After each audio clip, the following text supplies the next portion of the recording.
أعوذ بالله من الشيطان الرجيم.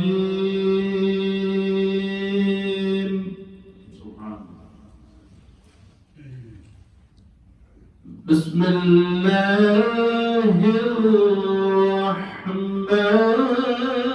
الرحيم.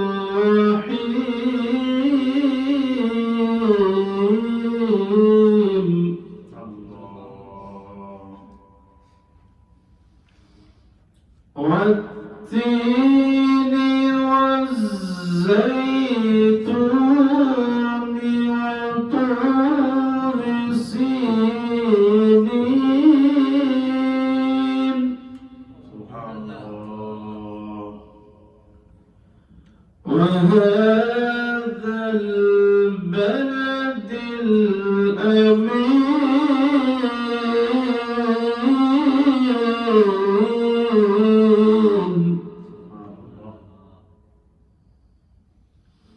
لقد خلقنا الإنسان في أحسن تقويم.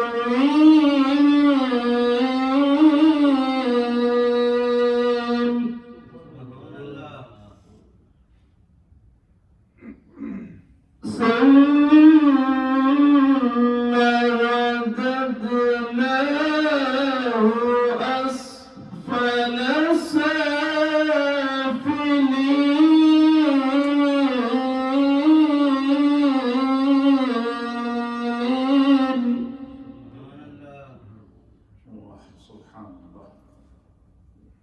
إلا الذين آمنوا وعملوا الصالحات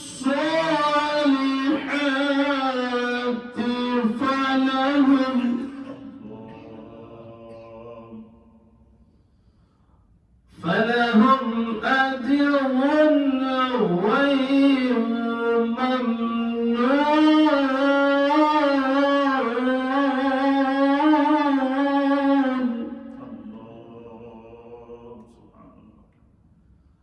فما يكذبك بعد بالدين.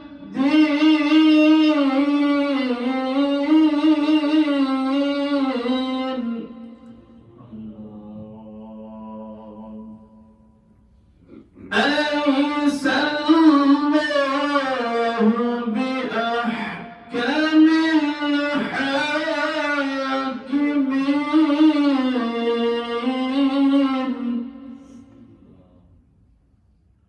صدق الله العظيم.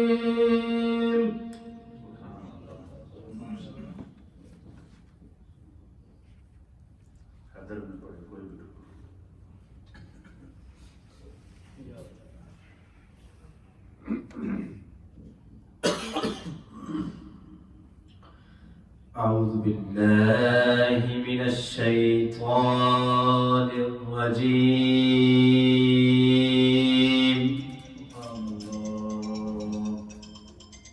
بسم الله الرحمن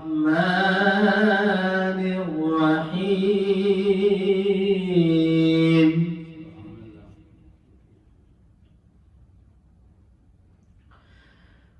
فاذكروني أذكركم واشكروا لي ولا تكفرون.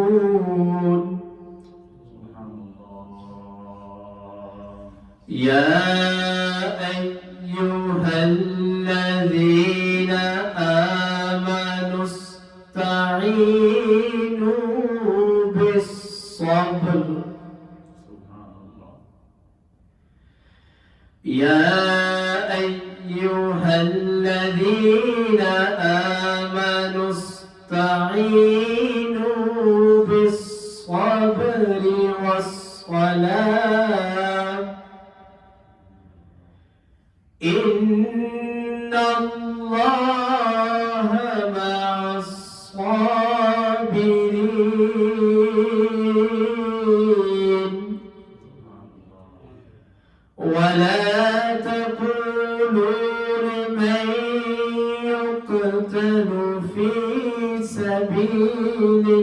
الله أموات بل أحياء ولكن لا تشعرون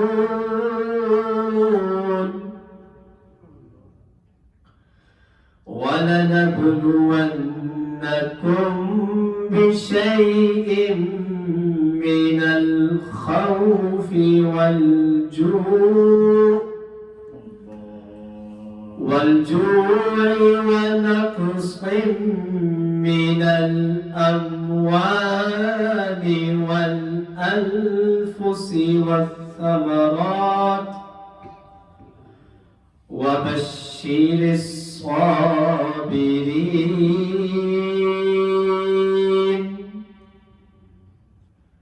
الذين إذا أصابتهم مصيبة قالوا إنا لله وإنا إليه راجعون صدق الله العظيم.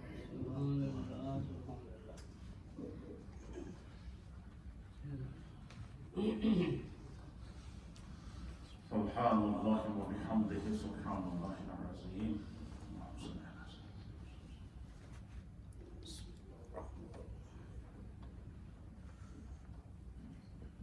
صلى الله عليك يا رسول الله وسلم عليك يا حبيب الله صلى الله عليك يا رسول الله وسلم عليك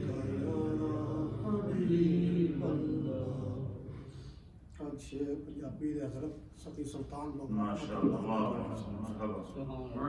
سبحان اللہ اللہ پہ اللہ تے چمبے دی بوٹی تے مرشد من وچ لائی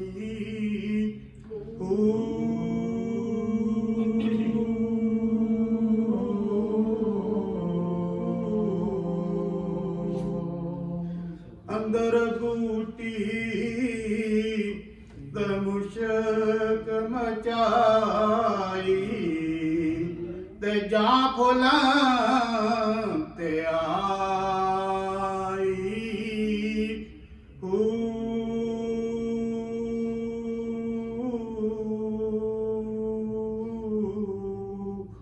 نفی اسباب تے پانی دے کے ہر جگہ ہر جائی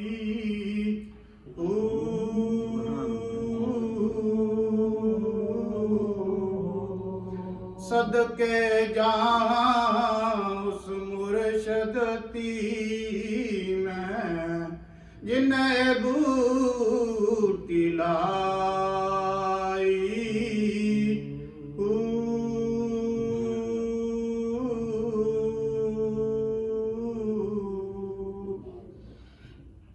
اللہ پہ اللہ تے چمبے دی بوٹی تے مرشد من وچ لائی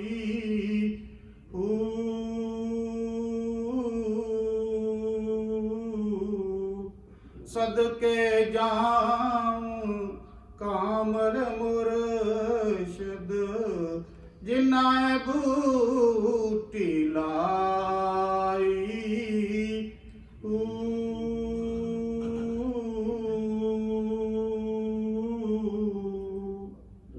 سبحان اللہ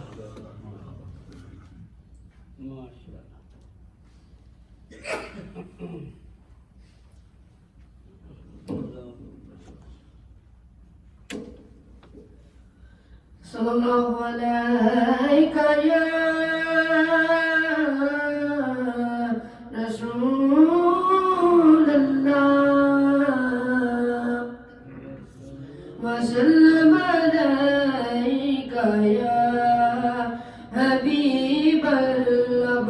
سے پڑھیے صلی اللہ علیہ یا رسول اللہ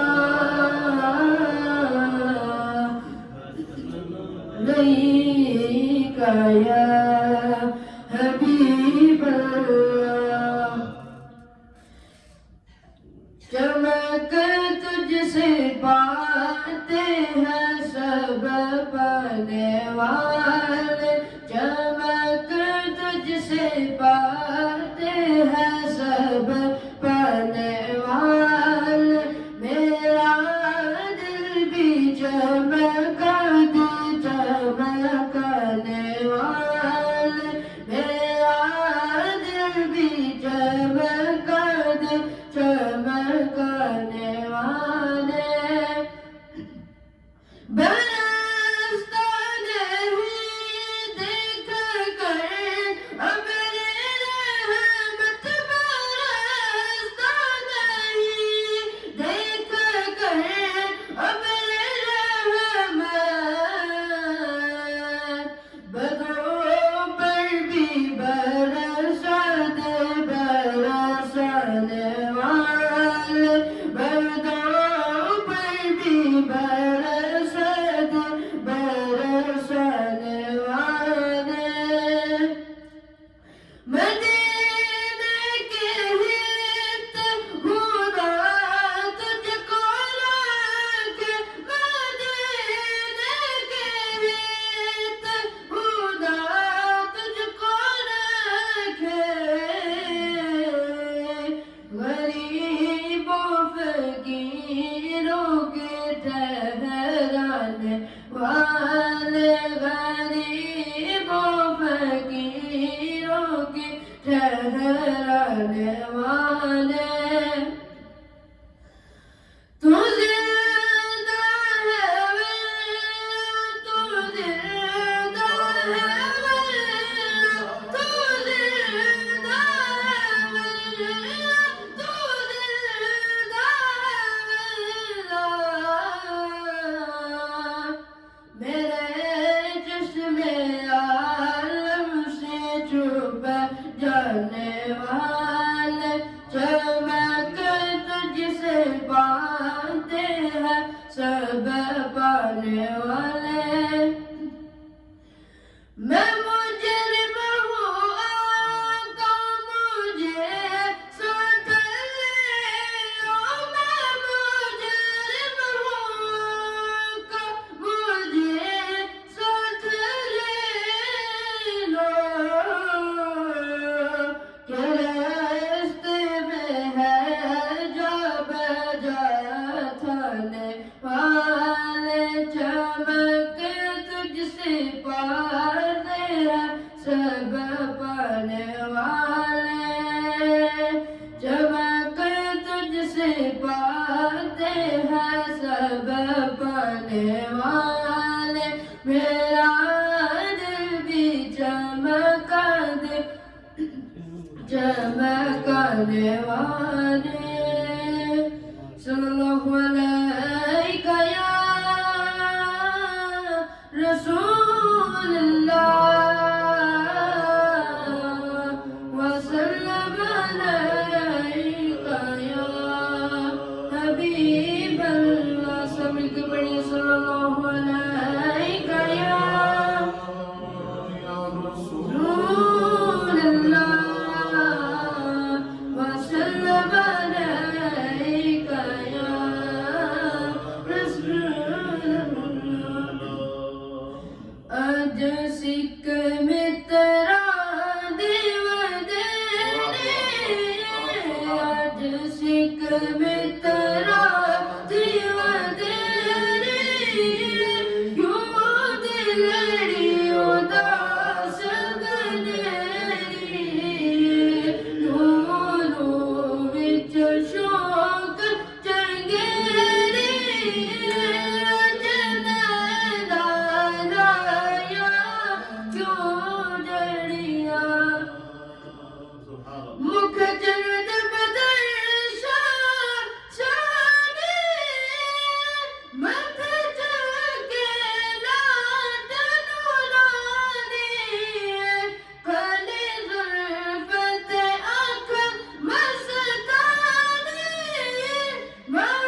رسول اللہ وعلى آلك وأصحابك یا سیدی یا حبیب اللہ الصلاة والسلام علیک یا سیدی یا رسول اللہ وعلى آلك وأصحابك یا سیدی یا رحمتا للعالمین۔ حضرات محترم، گزشتہ درس میں ہم نے ام المؤمنین سیدہ خدیجہ الکبریٰ رضی اللہ تعالی عنہا کے فضائل، آپ کے مناقب اور آپ کی عظمتوں پر گفتگو کی تھی، اور بات ہم نے جہاں ختم کی تھی کہ ہمارے پیارے آقا و مولا جناب سید العالمین محمد رسول اللہ صلی اللہ تعالی علیہ وآلہ وسلم پر جب پہلی وحی نازل ہوئی اور اللہ کی طرف سے آپ کو حکم ہوا کہ اب آپ اعلان نبوت فرمائیں، تو حضور فرماتے ہیں کہ پہلی وحی لانے سے پہلے جبریل میرے پاس آئے اور انہوں نے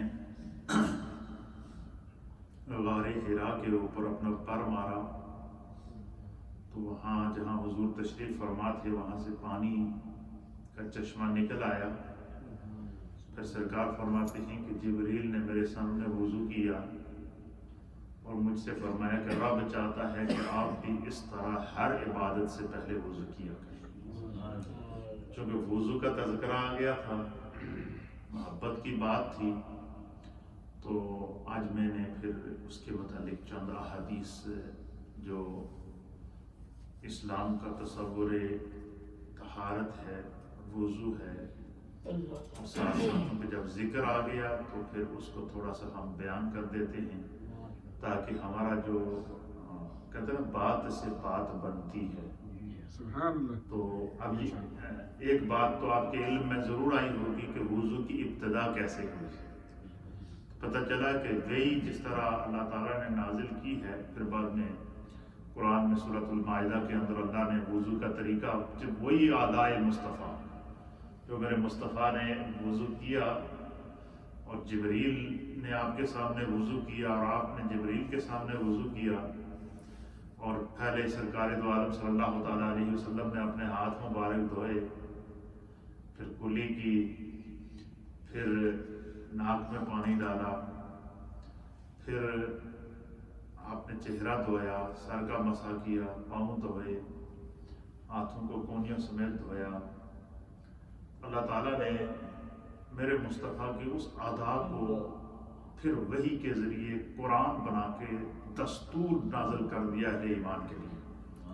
طہارت کا ایک دستور نازل کر دیا، طہارت کا ایک قانون نازل کر دیا سورہ مائدہ کے اندر کہ یا ایھا الذین آمنوا، اے ایمان والو، اذا قمتم الی الصلاۃ فاغسلوا وجوہکم وَأَيْدِيَكُمْ إِلَى الْمَرَافِقِ وَامْسَحُوا بِرُؤُوسِكُمْ وَأَرْجُلَكُمْ إِلَى الْكَعْبَيْنِ۔ اس کا معنی کیا ہوا؟ اس کا معنی یہ ہوا کہ جس طریقے سے میرے مصطفیٰ کریم نماز سے پہلے وضو کرتے ہیں یا کسی بھی عبادت سے پہلے وضو کرتے ہیں، تو اے ایمان والو، جب بھی تم نماز کا ارادہ کرو، نماز کے پڑھنے کا ارادہ کرو، تو نماز سے پہلے سب سے پہلے تم وضو کرو، اپنے آپ کو پاک کرو۔ بظاہر عقل تو سوال کرتی ہے کہ کیا مقصد ہے اس کا کہ منہ دھو، ہاتھ دھو، پھر نماز پڑھو۔ اصل میں مسئلہ یہ ہوتا ہے کہ نماز سے انسان کا باطن پاک ہوتا ہے۔ کیا ہوتا ہے؟ نماز سے انسان کا اندر، اس کا دل، اس کی روح پاک ہوتی ہے۔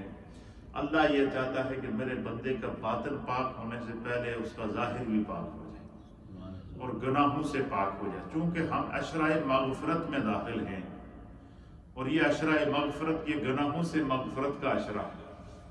پورا سال ہم اللہ کی بارگاہ میں دعا کرتے رہتے ہیں، استغفر اللہ ربی من کل ذنب واتوب الیہ۔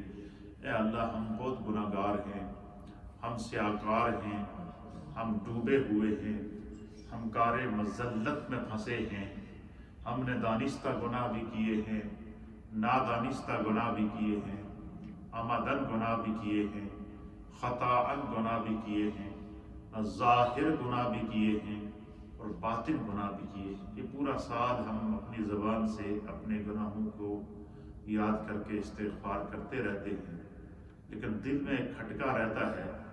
اور ہر انسان کو اپنے اعمال کا پتہ ہے کہ کیا پتہ میری ان حرکتوں کی وجہ سے میری بخشش ہوگی یا کہ نہیں. ہر انسان کسی دوسرے کو بلیم دینے کی ضرورت نہیں. ہر آدمی اپنے آپ کو سوچے.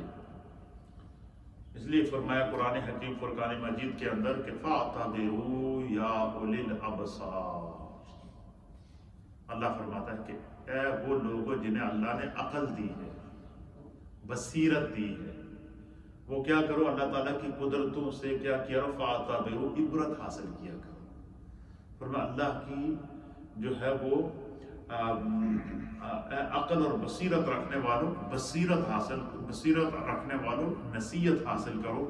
تو دنیا کو دیکھ کر، دنیا کے نظاروں کو دیکھ کر، دنیا کی تباہی کو دیکھ کر ہمیں کیا کرنا چاہیے، سبق سیکھنا چاہیے. لیکن ہم لوگ بڑے سنگ دل ہیں. دیکھیں جو ظالم ہے وہ تو ہوتا ہی ظالم ہے، جو مظلوم ہوتا ہے وہ بظاہر مظلوم ہی ہوتا ہے، لیکن وہ اللہ کے بڑے قریب ہوتا ہے. حضور نے فرمایا کہ مظلوم کی آسمان کا سینہ چیر کر دو، اللہ کے پاس پہنچتی ہے. تو اس وقت ہم مشکل میں ہیں، پورا ورلڈ مشکل میں ہے، سرو کر رہا ہے. لیکن ہمارے ہاں یہ ہے کہ مثلا پہلے تو ہم چیخ رہے تھے برطانیہ میں کرونا ہے، تباہی ہو گئی جی، مر گئے جی، ہمارے لیے دعا کرو. اب وہی کرونا جب دوسرے ممالک میں پھیلتا ہے تو ہم یہاں سے بیٹھ کے شول دیکھ رہے ہیں، ہم سوشل میڈیا پر الٹے سیدھے تبصرے کر رہے ہیں. اس وقت انڈیا بڑی مشکل میں ہے، بہت ہی مشکل حالات ہیں، بہت ہی مشکل حالات ہیں.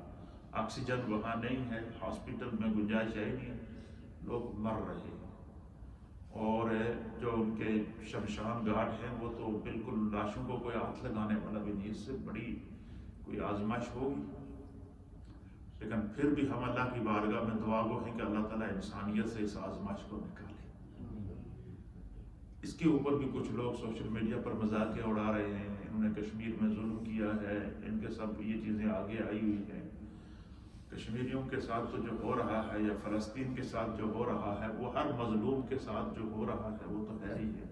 لیکن یہ وقت پوائنٹ سکورنگ کا نہیں ہے، احساس کا ہے، انسانیت کا ہے، ہیومنٹی کا ہے. اس لیے کہیں بھی دیکھے کوئی انسان مشکل میں ہو تو اپنے کردار سے، اپنے اخلاق سے، دعاؤں سے کوشش کیا کریں کہ اللہ تعالیٰ اس مصیبت کو ٹالے، اس مشکل کو ٹالے. ورلڈ اس وقت بہت مشکل میں ہے. اور پاکستان میں بھی آج ہماری گورنمنٹ نے آرمی کو الرٹ کر دیا ہے کیونکہ ان کے پاس سگنل پہنچنا شروع ہو گئے ہیں. خدا ہر قسم کی تباہی سے ہمارے ملک کو بچا کے رکھے، آزمائش سے بچائے. ہم خود یہاں آزمائش میں ہیں، مشکل وقت ہے. تو دیکھیں مشکل وقت میں جو احساس ہوتا ہے، دل سے جو بات نکلتی ہے اثر رکھتی ہے. پر نہیں طاقت پرواز مگر رکھتی ہے. ہمیں اپنے دلوں کو نرم کرنا ہوگا، ہمیں سچی توبہ کرنی ہوگی. پورا سال ہم کیا کرتے رہتے ہیں، استغفار کرتے ہیں، توبہ کرتے ہیں، لیکن دل میں کھٹکا رہتا ہے یار. ہر آدمی کہتا ہے یار میں پتہ ہے میں کتنا گناہگار، پتہ نہیں میری بخشش ہوئے گی یا نہیں. لیکن سال کے بعد رمضان کے مہینے کا یہ جو عشرہ ہے، 11 رمضان سے لے کر 20 رمضان تک، یہ خدا کی طرف سے بخشش کا اعلان ہے، اللہ کی طرف سے مغفرت کا اعلان ہے. خدا کی طرف سے رحمت آواز دے رہی ہے کہ اپنے گناہوں سے توبہ کرو. بس تم نے خالی استغفر اللہ کہنا ہے، اللہ تعالیٰ معاف کر دے گا، خدا بخشے گا. اس عشرے یہ مغفرت کا عشرہ ہے. اس میں ہم نے کچھ تھوڑی سی اصلاح کرنی ہے کہ ہم اس مغفرت کے عشرے کو کیسے گزار سکتے ہیں. اس کے لیے چند اصول ہیں، لیکن چونکہ بات وضو کی آ گئی تھی تو اس کے اوپر ایک حدیث پاک سنیں. اللہ کے حبیب علیہ الصلوۃ والسلام کو جب آپ رات کو آرام کرتے تھے تو حضرت سیدنا بلال رضی اللہ تعالیٰ عنہ کی یہ ڈیوٹی ہوتی تھی کہ وہ اذان دیتے تھے مسجد نبوی شریف میں. کیا کرتے تھے؟ اچھا، وہ 2 اذانیں دیتے تھے رات کو حضرت بلال. ایک اذان تہجد دیتے تھے اور ایک اذان فجر. تو وہ ڈیلی یہ ان کا معمول ہوتا تھا. اچھا، اور وہ ان کا قد بہت لمبا تھا اور بڑے طاقتور قسم کا جسم تھا ان کا حضرت بلال کا، اور پاؤں میں وہ لکڑی کے بنے ہوئے جوتے پہنتے تھے جس کو ہماری زبان میں کھڑانچ کہتے ہیں. کیا کہتے ہیں؟ کھڑانچ ہی کہتے ہیں. کیا کہتے ہیں؟ خرامہ. وہ جوتا پہنا کرتے تھے لکڑی کے بنے ہوئے، اور اس کے اوپر وہ رسیوں کے وہ لگے ہوئے تھے. تو حضرت بلال جب چلتے تھے نا تو ان کے پاؤں کی آہٹ آتی تھی. تو حدیث کے اندر آتے کہ حضرت بلال جب فجر کی کیا کہتے ہیں ان کو تہجد کی اذان دے کر نا، تو پھر وہ مسجد سے آتے تھے اور آ کر سرکار دو عالم صلی اللہ علیہ وسلم کے دروازے کو دستک دیتے تھے، اور حضور علیہ نبی علیہ الصلوۃ والسلام کو فجر کے لیے بھی اور تہجد کے لیے بھی آپ باقاعدہ خبر دیتے تھے کہ یا رسول اللہ آپ اٹھ کے مسجد تشریف لائیں اور نماز پڑھائیں. تو حضور علیہ السلام فرماتے ہیں کہ جب بلال اذان دے کر نا تہجد کی میرے گھر کی طرف جب مسجد سے چلتا نا، تو بلال کے قدموں کی جو آہٹ ہوتی تھی نا، ان کا وہ جو لکڑی کا بنا ہوا جوتا ہوتا تھا جب وہ پتھروں سے ٹکراتا تھا، راستے سے ٹکراتا تھا، تو اس کی جو آہٹ آتی تھی، آواز آتی تھی نا، جیسے ہی حضرت بلال چلتے تو ڈیلی کا یہ معمول تھا. تو سرکار دو عالم صلی اللہ علیہ وسلم کہتے ہیں کہ میں نے بلال کے جوتوں کی آواز کو، ان کی آہٹ کو پہچانا ہوا ہے. حضور فرماتے بلال مسجد نبوی سے میرے گھر کی طرف چلتے تو سرکار کہتے گھر میں بلال آ رہا ہے. کسی نے عرض کیا رسول اللہ آپ کو کیا پتا بلال آ رہا ہے؟ حضور نے فرمایا میں نے بلال کے جوتوں کی آہٹ کو پہچانا ہوا ہے. میرا بلال چلتا کیسے ہے؟ سبحان اللہ، سبحان اللہ. میرا بلال چلتا کیسے ہے؟ اللہ اکبر. ایک دن حضور علیہ نبی علیہ الصلوۃ والسلام فرماتے ہیں کہ میں رات کو سویا. سرکار کیا فرماتے ہیں؟ میں رات کو سویا تو نیند میں اللہ تعالیٰ نے مجھے جنت کی سیر کرائی. اللہ اکبر کبیرہ.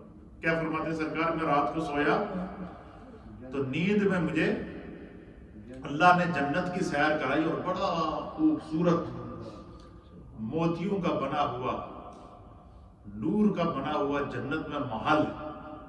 حضور فرماتے میں سیر کرتا کرتا جب میں جنت کی طرف بڑا، جنت کے قریب گیا، تو سرکار فرماتے کہ میں ابھی جنت میں سیر کے لیے جا رہا تھا، ابھی جنت میں داخل نہیں ہوا تھا، تو میں نے پہلے اپنے سے پہلے جنت کے اندر بلال کے جوتے کے چلنے کی آواز سنی. مجھ سے پہلے حضور فرماتے ہیں وہاں بلال پہنچے ہوئے تھے اور بلال جنت میں ٹہل رہے تھے، تو میں نے حضرت بلال کے جوتوں کی آہٹ کو سنا. یہ بات کون فرما رہا ہے؟ نبی علیہ الصلوۃ والسلام. اب حدیث سماعت فرمائیے. میں نے آپ کو حدیث کا مفہوم بیان کیا. اب حضور علیہ الصلوۃ والسلام نے پہلے حدیث سن لیں، پھر میں اس پہ تھوڑا سا تبصرہ کروں گا، آپ کا ایمان تازہ ہو جائے گا. وعن ابی ہریرہ، یہ صحیح بخاری شریف کی حدیث ہے. وعن ابی ہریرہ رضی اللہ تعالی عنہ ان النبی صلی اللہ تعالی علیہ وآلہ وسلم قال لبلال عند صلاة الفجر یا بلال حدثنی بأرجع عمل عملته فی الاسلام فإنی سمعت دف نعلیک بین یدی فی الجنۃ. کہتے ہیں کہ سرکار دو عالم صلی اللہ علیہ وسلم فجر کی نماز اب میں تشریف لائے. حضرت ابو ہریرہ کہتے ہیں حضور نے فجر کی نماز پڑھائی. پڑھانے کے بعد سرکار دو عالم صلی اللہ تعالیٰ علیہ وسلم نے فرمایا یا بلال، اے میرے بلال. اس رات جس رات کو کیا ہوا، خواب میں حضرت بلال کے ٹہلنے کی آواز جنت کے اندر حضور نے سنی. تو حضور علیہ السلام کہتے ہیں فجر کی نماز پڑھائی. سارے صحابہ فجر کی جماعت میں موجود ہیں. سرکار نے سلام پھیرنے کے بعد صحابہ کی طرف آپ نے چہرہ مبارک کیا اور حضرت بلال کو مخاطب کر کے فرمایا یا بلال. قال علی بلال، سرکار دو عالم صلی اللہ علیہ وسلم نے حضرت بلال سے کہا عند صلاۃ الفجر، فجر کی نماز کے وقت. فرمایا کہ یا بلال، اے میرے بلال، حدثنی بأرجع عمل عملته فی الاسلام. اے میرے بلال ذرا مجھے یہ تو بتاؤ کہ تو کون سا وہ عمل کرتا ہے کہ تیرے جس عمل سے تیرا رب بڑا خوش ہے. کیوں؟ حضور نے فرمایا کہ فَإِنِّي سَمِعْتُ دَفًّا عَلَيْكَ کہ میں نے آج رات کو خواب میں جنت کی سیر کی تو جنت میں نے دف کہتے ہیں، دف بجانا، دف جو ہوتی ہے نا اس کو دف کہتے ہیں عربی میں، جسے آواز آتی ہے. یہ جو دف جانتے ہیں نا آپ، شادیوں میں جو دف بجایا جاتا ہے تو اس کو عربی میں دف کہتے ہیں، دف بجانا.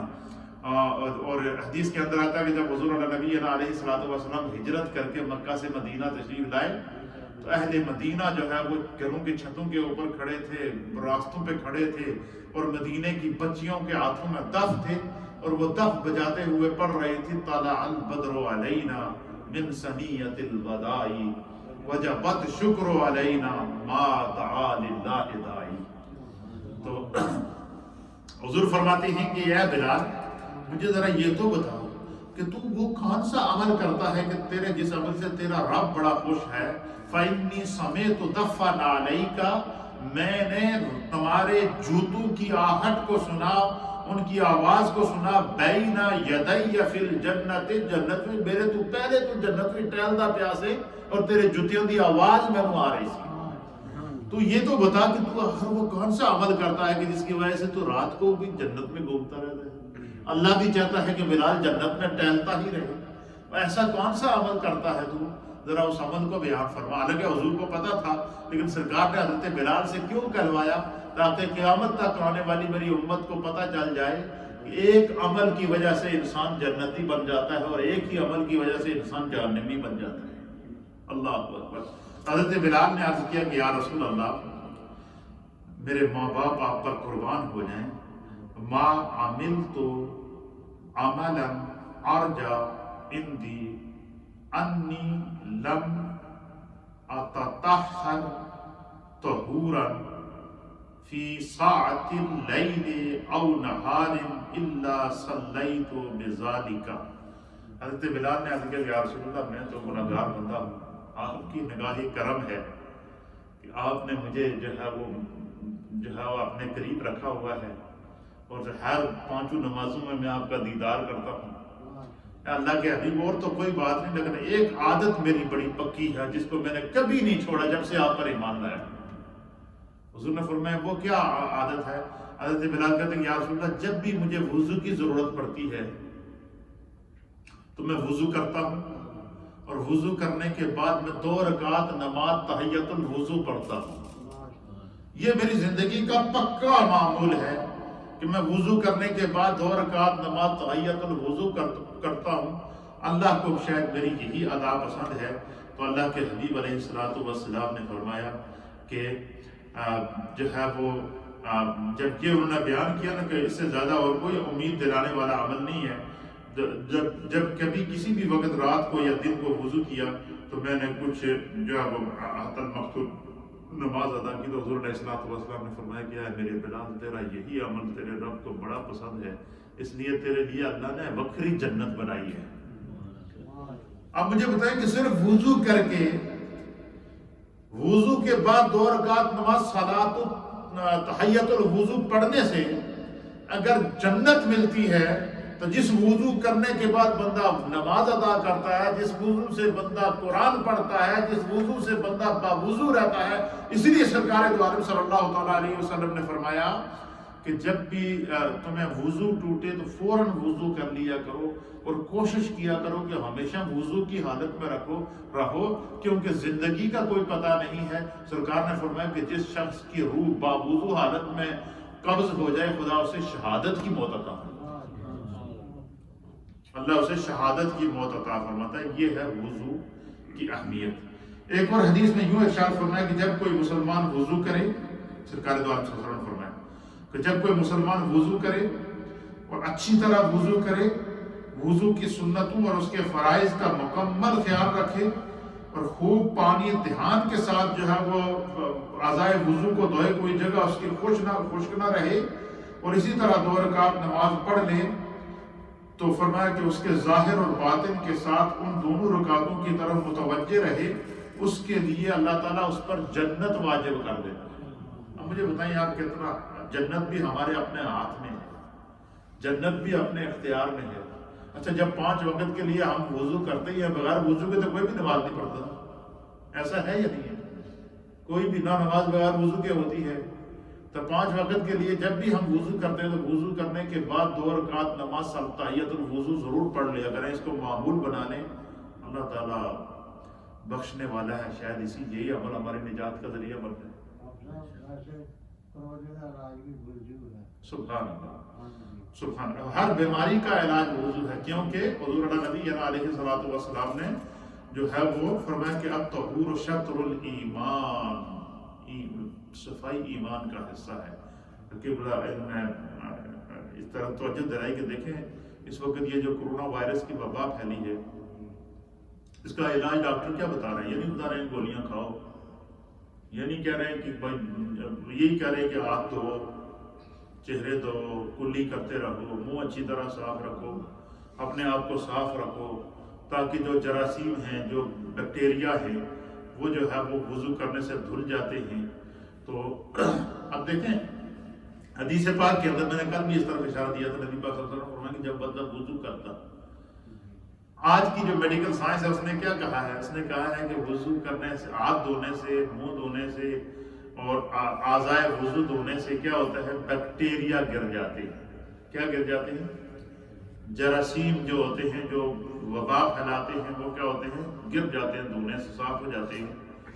تو اللہ کے حبیب علیہ السلام نے آج سے 1400 سال پہلے فرمایا تھا، حضور نے فرمایا تھا جب ہاتھ دھوتا ہے بندہ مومن وضو کے لیے تو اس کے ہاتھ کے گناہ ڈر جاتے۔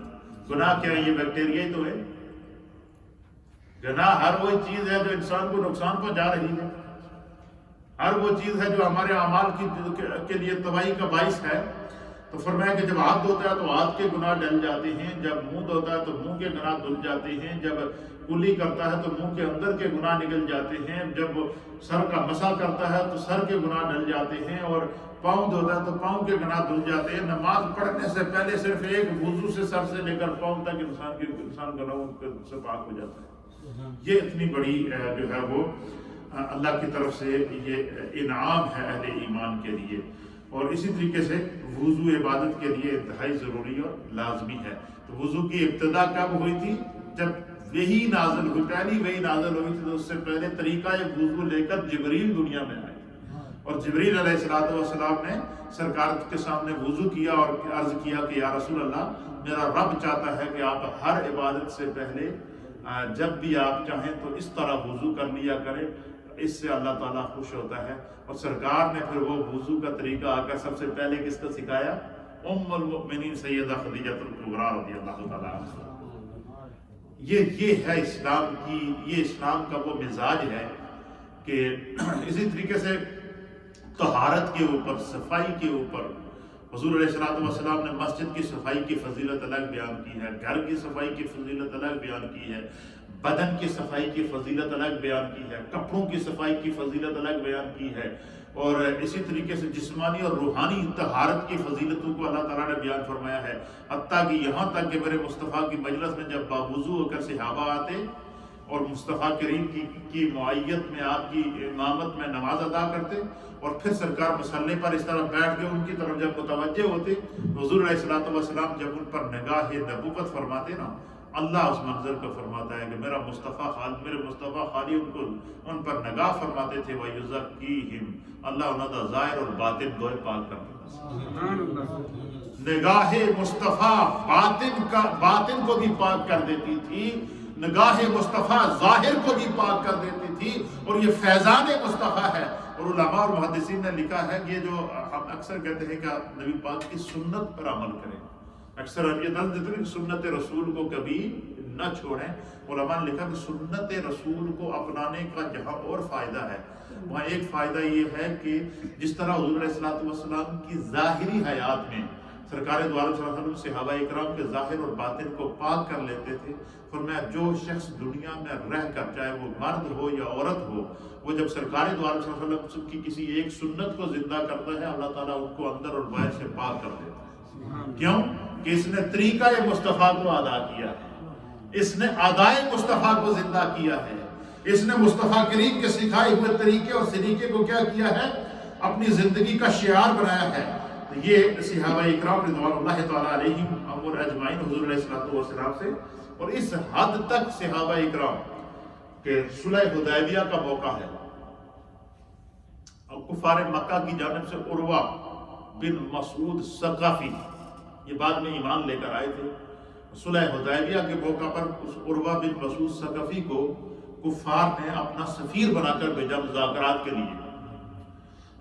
وہ عروہ بن مسعود ہے، جو بندہ کوئی سفیر ہوتا ہے تو سفیر ہمیشہ اسی شخص کو بنایا جاتا ہے جو پڑھا لکھا ہو، جس ملک میں اس کو سفیر تعینات کیا جائے وہاں کی زبان سے بھی واقف ہو اور وہاں کے معاملات سے بھی واقف ہو۔ تو کفار مکہ نے عروہ بن مسعود ثقفی کو صلح حدیبیہ کے موقع پر 1400 صحابہ کے ساتھ حضور علیہ السلام موجود سے عمرے کے لیے جا رہے تھے، تو وہاں پر آپ کو روک دیا گیا۔ ہجرت کے بعد یہ پہلا موقع تھا عمرے میں جانے کا، تو کفار کی جانب سے عروہ بن مسعود ثقفی یہ مذاکرات کرنے کے لیے سفیر بن کر آیا۔ تو وہ عروہ کہنے لگا کہ میں نے دیکھا بڑے غور سے، میں نے دیکھا کہ میں چیک تو کروں کہ یار یہ کون لوگ ہیں جو سرکار دو عالم جو اپنے نبی سے اتنی محبت کرتے ہیں کہ اس نبی کے لیے جان بھی دیتے ہیں، اس نبی کے اشاروں پہ چلتے ہیں۔ تو کہتا کہ سفیر بن کے میں کہتا کہ میں چیک تو کروں کہ یہ صحابہ جو ہے وہ سرکار دو عالم صلی اللہ علیہ وسلم سے کس طرح محبت کرتے ہیں۔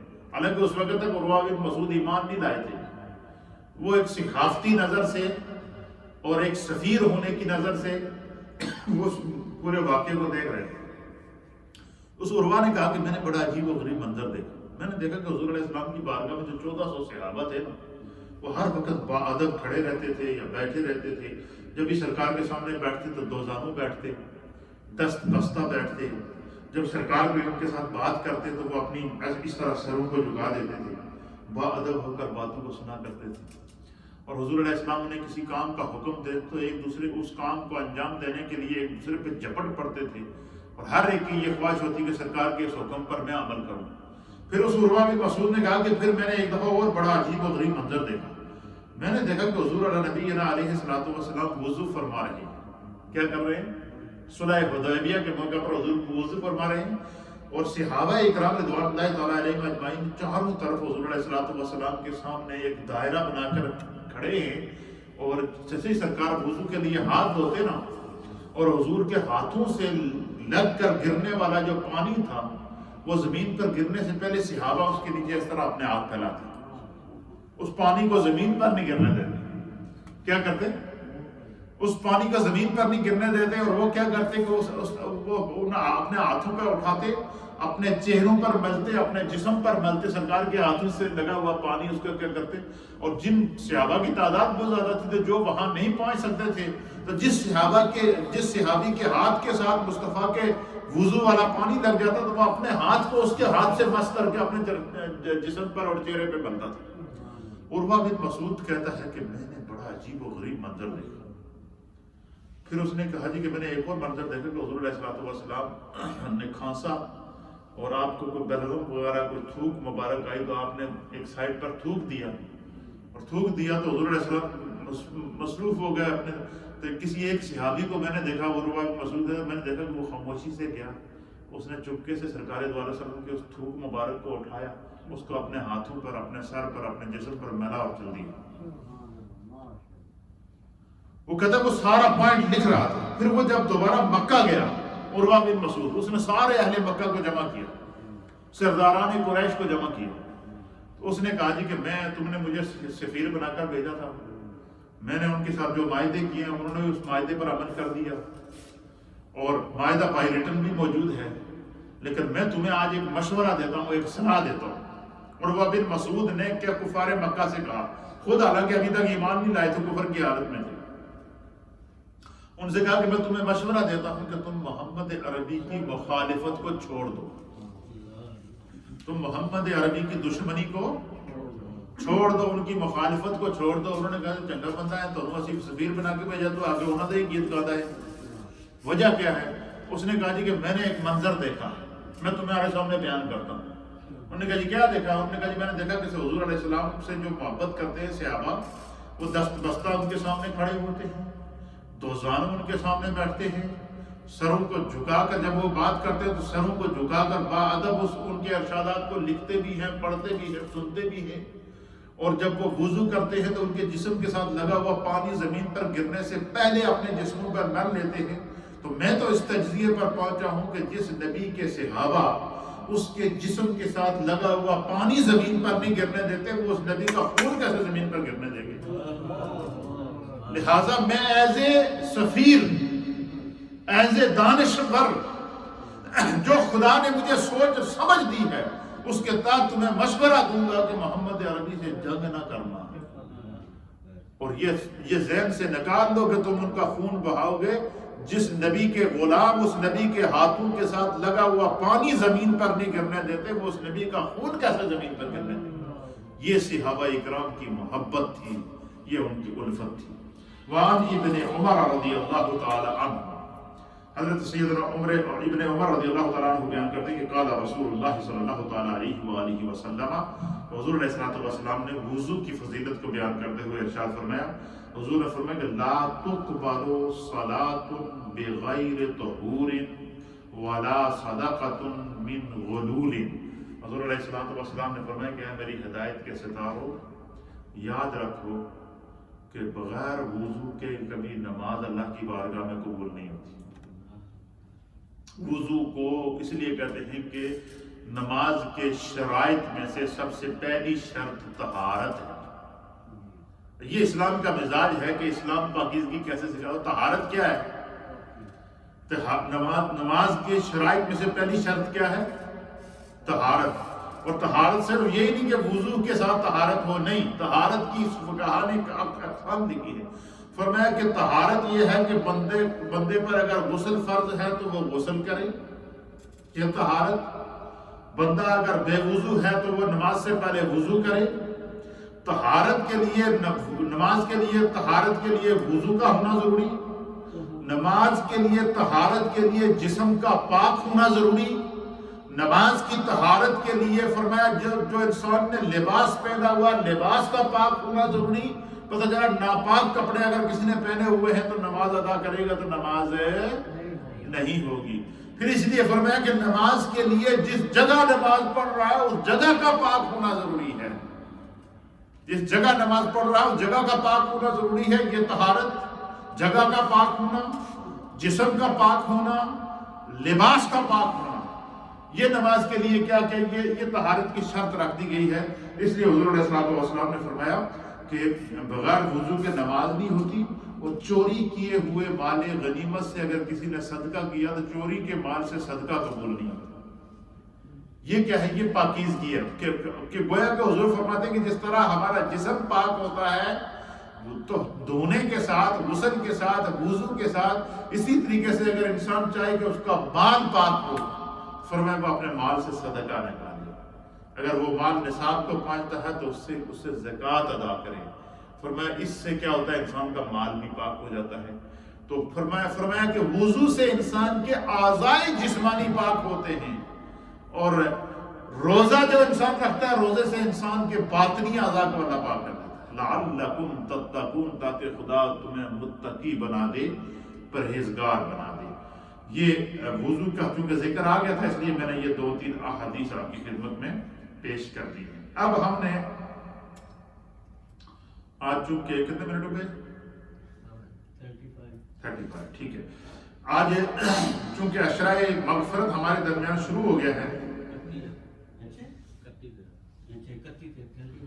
31 کے دے، ٹھیک ہے 35 کو تو لے آؤں گے۔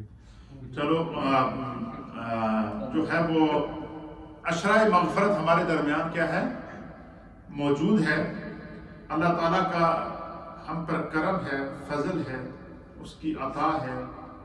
تو ہم نے عشرۂ مغفرت کو کس طرح گزارنا ہے، اس کے لیے ہمیں کم از کم اپنی زندگی کا ان 10 دنوں کا ایک معمول، ایک اسکیجول بنانا چاہیے۔ جو ہماری مائیں بہنیں سن رہی ہیں وہ بھی سنیں کہ ہم اس رمضان کے عشرۂ مغفرت میں مغفرت کیسے حاصل کر سکتے ہیں، اس کا طریقہ کار کیا ہے۔ سب سے پہلا طریقہ کہ رمضان کے داخل ہونے سے پہلے تو انسان سب سے پہلے اپنے گناہوں کی توبہ کرے، پھر عشرۂ رحمت ہے، اللہ کی رحمت کو پکارتا رہے، اللہ تعالیٰ انسان پر کرم کر دیتا ہے۔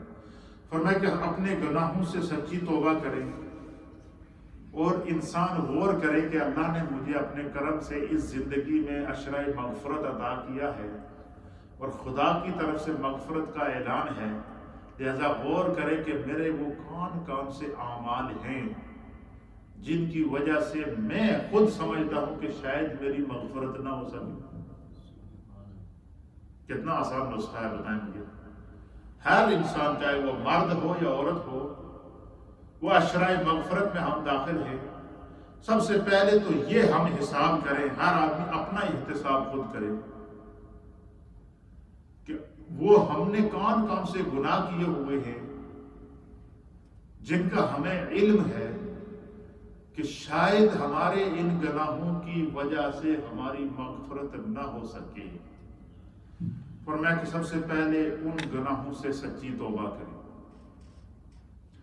پھر کیا کرے؟ پھر بندہ یہ غور کرے کہ کیا میں نے کسی کا کوئی حق تو نہیں مارا، کیونکہ حقوق اللہ تو اللہ معاف کر دیتا ہے، حقوق العباد اللہ معاف نہیں کرتا جب تک بندہ معاف نہ کرے۔ فرمایا بندہ یہ غور کرے کہ اس کے ذمہ جو کوئی حقوق ہیں کسی کے، اس نے کسی کا حق تو نہیں مارا۔ ایک دوسرا یہ کہ اس کے ذمہ جو حقوق ہیں، مثلا بیوی کا حق ہے، بچوں کا حق ہے، ماں باپ کا حق ہے، اپنے خاندان کا حقوق ہیں، تو کیا وہ کما حق کو ہو ان حقوق کو ادا کر رہا ہے کہ سستی تو نہیں ہو رہی؟ تو اگر سستی ہو رہی ہے تو ان 10 دنوں میں کم از کم یہ نیت کر لے کہ میں نے ان 10 دنوں میں کسی کا حق نہیں مارنا ہے، کوشش کرنی ہے کہ شاید اللہ تعالیٰ میری اس ادا سے جو ہے وہ خوش ہو جائے۔ تو فرمائے کہ اگر بندہ چاہے کہ اس کی عشرۂ مغفرت کے اندر کامل مغفرت ہو تو سب سے پہلے کیا ہو؟ سچی گناہوں سے سچی توبہ، اپنے گناہوں کو یاد کرے اور ان گناہوں کو یاد کرے جو اس کے دل میں کھٹکا کر رہے ہیں کہ شاید یہ گناہ میرے لیے ہلاکت کا سبب بن جائے، اللہ اس کو معاف کر دے، اللہ میں آئندہ یہ گناہ نہیں کروں گا۔ اور حقوق ادا کریں، جو اس کے ذمہ ہیں وہ ان کو ادا کر دیں، اور ان سے معافی مانگے، اللہ سے سچے دل سے معافی مانگے، بندوں سے بھی معافی مانگے اور اللہ سے بھی معافی مانگے۔ پھر فرمایا کہ پھر کیا کریں؟ جب بندہ ہمیں پتہ ہے کہ ہم عشرۂ مغفرت میں داخل ہیں، تو اس عشرے میں جہاں پر اس عشرے کا سب سے بہترین وظیفہ ہے وہ کیا ہے؟ استغفر اللہ۔ پڑھے میرے ساتھ فالو کریں، پڑھے بسم اللہ الرحمن الرحیم، بسم اللہ الرحمن الرحیم، استغفر اللہ ربی من کل ذنب واتوب الیہ، استغفر اللہ ربی من کل ذنب واتوب الیہ، استغفر اللہ ربی من کل ذنب واتوب الیہ۔ یا اللہ توبہ، سب گناہوں سے توبہ۔ یہ وظیفہ استغفار ہے۔ یہ بندہ اس عشرۂ مغفرت میں یہ لازمی تسبیحات میں رکھیں، چلتے پھرتے اٹھتے بیٹھتے یہ پڑھا کریں، اور اس عشرۂ مغفرت میں زیادہ سے زیادہ صلاۃ التوبہ پڑھیں۔ کیا کریں؟ کہ میں نیت کرتا ہوں 2 رکعت نماز نفل صلاۃ التوبہ فقط اللہ تعالیٰ کے لیے، منہ میرے طرف کعبہ شریف کے، اور دل میں یہ نیت کر لیں کہ یا اللہ میں اپنے ہر گناہ سے معافی کے لیے یہ صلاۃ التوبہ پڑھ رہا ہوں، مجھ پر کرم کر دے، مجھے معاف کر دے۔ عشرۂ مغفرت ہے، اس لیے میں یہ مغفرت کی آپ کو گر اور طریقے بتا رہا ہوں۔ یہ اگر طریقہ ہم اختیار کریں گے تو وہ تو خدا کی طرف سے پورا عشرہ اعلان ہی مغفرت کا ہے۔ ہم نے صرف جو ہے وہ اپنے رب کے سامنے اپنے آپ کو پیش کرنا ہے، اور اس عجز اور اس انکساری کے ساتھ پیش کرنا ہے کہ ہمارے رب کی مغفرت ہمیں گھیر لے، ہمارے بچوں کو گھیر لے، ہمارے خاندان کو گھیر لے، ہمارے گھروں کے اندر اس کے اثرات ظاہر ہوں، ہمارے چہروں پر ظاہر ہوں، ہمارے اخلاق اور کردار پر ظاہر ہوں، ہمارے اعضائے جسمانی پر ظاہر ہوں۔ یہ بڑی بڑی باریک باتیں، چھوٹی چھوٹی، تو یہ مقبولیت کا وقت ہے، تو اس لیے میں چاہ رہا ہوں کہ تقریر سنانے دے کے انہیں عمل دی گل کی جائے، کیونکہ عمل سے زندگی بنتی ہے، جنت بھی جہنم بھی یہ خاکی اپنی فطرت میں نہ نوری ہے نہ ناری ہے، خاک کا بنا ہوا انسان خاک کا پتلا ہے، فرمایا لیکن اگر اس کا عمل ٹھیک ہوگا تو وہ رش کے بری بن جائے گا، پھر اللہ تعالیٰ اس کے سامنے سے حجابات کو ہٹا دیتا ہے۔ تو عشرہ مغفرت میں سب سے پہلے کیا کرنا ہے؟ اپنے چھوٹے بڑے، دانستہ نادانستہ، آمادن خطان، ظاہر مستور، اجتماعی انفرادی جتنے گناہ ہم سے سرزد ہوئے ہیں، ہم سب سے پہلے ان گناہوں سے سچی توبہ کریں۔ یہ عشرہ مغفرت کا اگر ہم بینیفٹ ہے کہ ہمیں عشرہ مغفرت میں کچھ ملے، تو سب سے پہلا عمل ہم میں سے ہر ایک کو یہ کرنا ہوگا کہ ہم اپنے گناہوں کو یاد کر کے، اقرار جرم کر کے، اقرار گناہ کر کے اپنے رب کی بارگاہ کے اندر کیا کریں؟ سچی توبہ کریں، سچی استغفار کریں۔ تو فرمایا پھر کیا ہوگا؟ جب سچی توبہ اور استغفار کرنے کے بعد استغفار کی تسبیح پڑھتے رہے پورا عشرہ، اور وہ تسبیح کیا ہے؟ استغفر اللہ ربی من کل ذنب واتوب الیہ۔ اور اس کے علاوہ صلاۃ التوبہ یہ ضرور پڑھا کریں، جب بھی موقع ملے صلاۃ التوبہ پڑھا کریں، ظہر کی نماز میں پڑھ لیں، فجر کی سے پہلے پڑھ لیں، اسی طریقے سے جو ہے وہ مغرب کے بعد پڑھ لیں، عشاء کے بعد پڑھ لیں، اور رات کو سحری کے لیے اٹھتے ہی ہے تو وہ خاص مقبولیت کا وقت ہوتا ہے، تو اس میں صلاۃ اللیل پڑھیں، صلاۃ التہجد پڑھیں، صلاۃ التوبہ پڑھیں، اور نیت استغفار کی کر لیں، اور یہ نیت کر لیں کہ اللہ یہ سارے اعمال میں اس لیے کر رہا ہوں کہ تو نے اپنے کرم سے میری زندگی میں ایک مرتبہ پھر مجھے عشرہ مغفرت عطا کر دیا ہے، اے خدایا مجھے اپنی مغفرت سے اس عشرے میں اس میں محروم ہے نہ فرمانا۔ اللہ اکبر کبیر۔ پھر فرمایا کہ جس وقت عشرہ یہ کرتے رہے عمل، جب یہ سارا عمل کرنے کے بعد جب عشرہ مغفرت پورا ہو تو پھر اللہ کی بارگاہ میں جو آپ نے عمل کیا ہے اس کی مقبولیت کی دعا کے ساتھ ساتھ 2 رکعت نماز صلاۃ الشکر کیا کریں؟ 2 رکعت نماز صلاۃ الشکر ادا کریں کہ اللہ تیرا لاکھ لاکھ شکر ہے کہ اس پینڈیمک کے دور کے اندر، اس کورونا وائرس کی وبا کے اندر، جہاں ہر جگہ 10 انسانوں میں سے ایک انسان لقمہ اجل بن رہا ہے، اللہ تو نے مجھے زندگی بھی دی، صحت بھی دی، حفاظت بھی دی، رمضان کے روزے رکھنے کی بھی توفیق دی، استغفار کی بھی توفیق دی، عشرہ رحمت بھی عطا کیا ہے، اے اللہ تیرا لاکھ لاکھ شکر ہے۔ تو صلاۃ الشکر ادا کریں، اور میرے رب کا فیصلہ ہے کہ لَإِن شَكَرْتُمْ لَأَزِيدَنَّكُمْ، کہ جڑا خدا دا شکر کرتا ہے اللہ اپنے انعامات اور اپنے کرم میں اضافہ کرتا ہے، خدا اس پر کیا کرتا ہے؟ کرم فرماتا ہے، فضل فرماتا ہے۔ یہ ان کوتاہیوں سے دن رات جو ہے نا وہ انسان جو ہے وہ ان کی طرف متوجہ رہے، اور اللہ تعالیٰ کی طرف سے جو ہے وہ ایک یہ وظیفہ ہے، وہ کیا ہے؟ صلاۃ التوبہ کا اور استغفار کا۔ ٹھیک ہے، سمجھ میں آ گئی؟ اس میں کوئی بات ایسی تو نہیں سمجھنا۔ دوسرا یہ کریں کہ ہم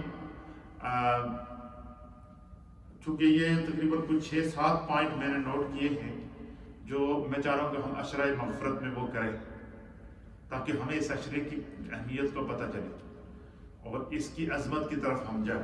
اور تیسری کیا چیز کریں؟ تیسری چیز یہ کریں کہ کوشش کیا کریں، چلو اگر ہر روز نہیں تو دوسرے دن نہیں تو تیسرے دن نہیں تو ہفتے میں ایک دفعہ ہم میں سے ہر ایک آدمی یہ کوشش کرے کہ وہ ایک دفعہ صلاۃ التسبیح ضرور ادا کرے۔ کیا کریں؟ صلاۃ التسبیح ضرور پڑھیں۔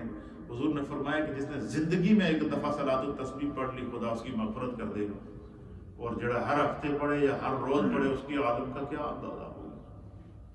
تو صلاۃ التسبیح کو بھی پڑھ لیا کریں، اگر اس کا طریقہ نہیں آتا تو مجھ سے آپ رابطہ کر سکتے ہیں، بالکل بڑی ایزی ہے۔ تیسرا کلمہ جو ہے وہ اس کی تقریباً 4 رکعات کے اندر اس کی 300 تسبیحات پوری کرنی ہوتی ہیں۔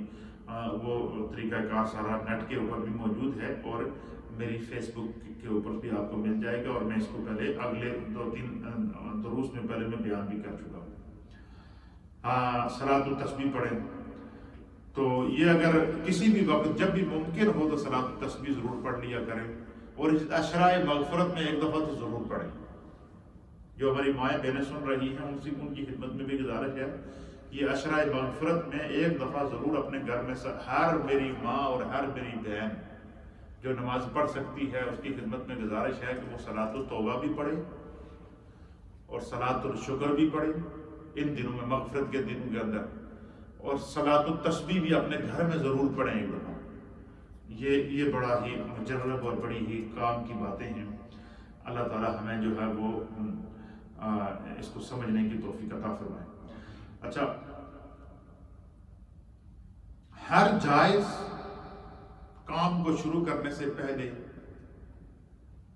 خصوصی طور پر اپنے رب کو یاد کریں، بسم اللہ الرحمن الرحیم پڑھیں، اور اللہ سے یہ دعا کریں کہ اللہ تعالی ہمیں جس طرح رمضان میں عمل کی توفیق دی ہے، سارا سال خدا ہمیں اس عمل کی توفیق عطا فرمائے۔ یہ دعا لازمی ہے، اللہ تعالیٰ سے کریں، کرتے رہے، یہ قبولیت کے دن ہیں۔ تو یہ عشرہ مغفرت ہمارے درمیان اپنی تمام، حضور اللہ نبی علیہ الصلوۃ والسلام نے فرمایا کہ جو شخص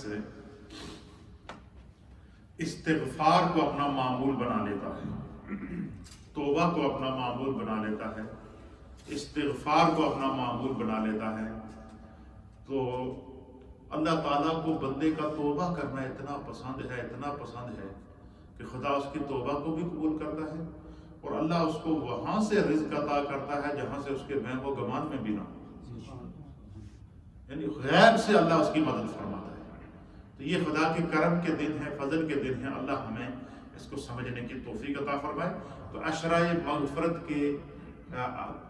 مغفرت حاصل کرنے کے، اللہ کا کرم اور بخشش حاصل کرنے کے یہ چند طریقے ہیں جو میں نے آپ کے سامنے شیئر کیے ہیں، اور بڑی آسان انداز میں کیے۔ میں اندازہ ہے کہ تھوڑے سارے تو ذہن میں پہ گئے، کوئی ایسی گل نہیں ہے کہ جو تھوڑی سمجھ میں نہ آئے، لیکن بسا اگر کوئی بندہ کوئی بات سمجھنا چاہے تو ہم تو 24 آور یہاں موجود ہیں آپ کی خدمت کے لیے۔ اللہ قبول فرمائے۔ تھوڑا سا ذکر لا الہ الا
اللہ، محمد رسول اللہ صلی اللہ تعالی علیہ وآلہ وسلم۔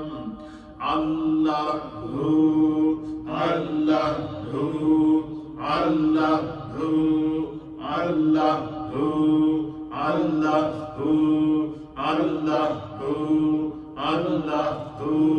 اللہ جل جلالہ۔ اپنے اپنے مرحومین کے ایصال ثواب کے لیے سورہ فاتحہ شریف اور قل هو اللہ شریف پڑھ لیں اور نیت کر لیں کہ اللہ ہم سب کے مرحومین کی بخشش فرمائے۔ اللہم صلی علی سیدنا محمد وعلى آل سيدنا ونبينا ومولانا محمد صلاة دائمة مقبولة تؤدي بها النحق العظيم يا رب بالمصطفى بلغ مقاصدنا واغفر لنا ما مضى يا واسع الكرم۔ اے اللہ جتنے جملہ کلمات طیبات پڑھے گئے ہیں، تلاوت قرآن کی گئی ہے، جتنے اوراد و وظائف کیے گئے ہیں، تسبیحات اور تحلیلات کی گئی ہے، رمضان کے اس بابرکت اور افطاری کے اس قبولیت کے وقت میں جو ذکر اذکار کیا گیا ہے، اللہ صرف تیری رضا مقصود ہے، اپنی بارگاہ میں قبول فرما۔ اللہ ہم سب کے گناہوں کو معاف فرما، ہمارے صغیرہ گناہوں کو معاف فرما، کبیرہ گناہوں کو معاف فرما، دانستہ اور نادانستہ گناہوں کو معاف فرما، آمدن اور خطاً گناہوں کو معاف فرما۔ عشرہ مغفرت ہے، اللہ ہماری مغفرت فرما، ہمارے تمام مرحومین کی بخشش و مغفرت فرما۔